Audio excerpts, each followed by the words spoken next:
আমরা প্রত্যেকেই সবসময় নিজেদেরকে দেখাতে চাই যে আমরা বাইরে থেকে কতটা ভালো আছি, কিন্তু আসলে কি আমরা ভালো আছি? আমরা কখনো কখনো ডিপ্রেশনের মধ্যে চলে যাই, মানসিক অবসাদের মধ্যে ভুগি, অ্যাংজাইটির মধ্যে দিয়ে যাই। হতে পারে সেটা হয়তো আপনার কাজের দিক থেকে হতে পারে, আপনার পড়াশোনার দিক থেকে হতে পারে, আপনি কোনো কম্পিটিটিভ এক্সাম দিচ্ছেন সেই ক্ষেত্রে হতে পারে, বা যে কোনো দিক থেকে হতেই পারে যে আপনি একটা ডিপ্রেশনের মধ্যে দিয়ে যাচ্ছেন। আর এই ডিপ্রেশনে যাওয়াটা অবশ্যই স্বাভাবিক। একটা সময় আমি ওই ডিপ্রেশনের মধ্যে দিয়ে যাচ্ছিলাম, তো এমনই কিছু একটা ভিডিও আমিও দেখেছিলাম যার মধ্যে দিয়ে আমি নিজেকে সেখান থেকে বার করে ফেলি। তো কি এমন জিনিস যে ডিপ্রেশন থেকে আমাদেরকে বার করতে পারবে? তো বেশ কিছু টেকনিক আমি এখানে আপনাদের সামনে তুলে ধরবো, যেগুলো অবশ্যই আপনারা অ্যাপ্লাই করলে পরে আমাদের সাথেও ভালো তো হবেই, এবং তার সাথে সাথে আপনি যে আপনার জীবনে যে লক্ষ্য আছে সেই লক্ষ্যে অবশ্যই পৌঁছে যাবে। প্রথম যেটা জানবো সেটা হচ্ছে কথা বলা। আপনার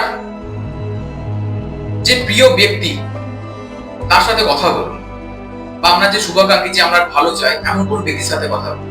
হতে পারে সেটা আপনার ফ্যামিলির কেউ, হতে পারে সেটা আপনার কোনো বন্ধু, হতে পারে আমাদের মতো কোনো কোচ বা কনসালটেন্ট, তাদের সাথে কথা বলতে পারেন।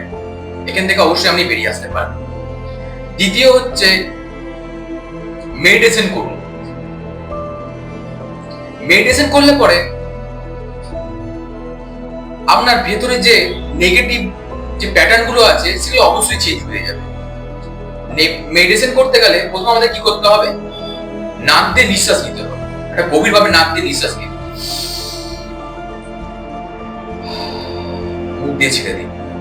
নাক দিয়ে নেবেন এবং মুখ দিয়ে ছেড়ে দেবেন। এইভাবে বেশ কয়েকবার করতে পারেন। প্রথম আপনি এটা 5 মিনিট ট্রাই করতে পারেন।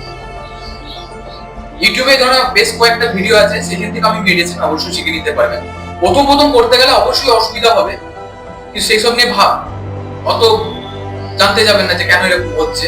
আমি জাস্ট করে যাবেন, প্র্যাকটিস করতে করতে করতে করতে একটা সময় আপনার এটা ঠিক হয়ে যাবে এবং আপনি অবশ্যই এর কার্যকারিতা বুঝতে পারবেন।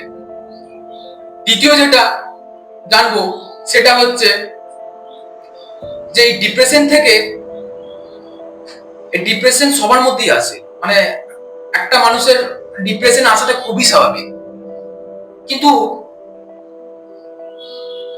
এসব নিয়ে ভাবলে আমাদের চলবে না। এসব নিয়ে আমাদের ভাবলে চলবে না। তার জন্য আমাদের কি করতে হবে? তার মধ্যে আমাদেরকে কিছু ছোট ছোট চেঞ্জ আনতে হবে। প্রথমে বড় কিছু চেঞ্জ আনতে যাবে না।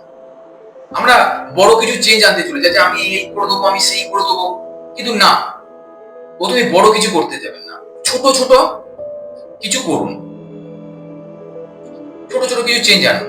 যেমন সকালে ঘুরতে যেতে পারেন, গান শুনতে পারেন, একটু গরম জল খেলেন, ঈষৎ উষ্ণ গরম জল খেলেন, দিয়ে একটু ব্যায়াম ট্যাম করলেন। এই ধরনের জিনিসের মাধ্যমে অনেক কিন্তু আপনি উপকার পাবেন।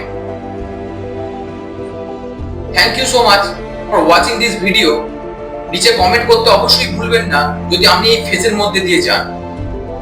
কমেন্ট করুন, I am win, I am win. Thank you.